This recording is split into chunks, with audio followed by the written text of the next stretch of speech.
नाज़रीन, आज मैं पहली बार बर्तन धोने की कोशिश कर रही हूँ। तो सबसे पहले मैं टूटी चलाऊँगी। टूटी भी ज़रा मुश्किल चलती है मुझसे, तो दुआ कीजिएगा कि मैं बर्तन धोने में कामयाब हो जाऊँ।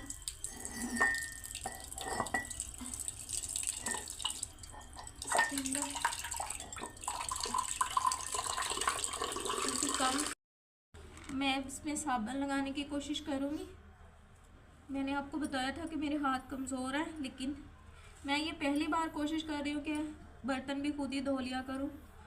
तो दुआ कीजिएगा कि मैं कामयाब हो जाऊँ। ये मैंने कोशिश अपनी पूरी की है कि मैं धो सकूँ। अगर देखिए, कामयाब हो ही गई हूँ तकरीबन। आज मुझसे ज़रा थोड़े से नीट नहीं धुले तो कल इंशाल्लाह नीट धुल जाएंगे। आहिस्ता आहिस्ता ही है ना, काम करना आ जाएगा।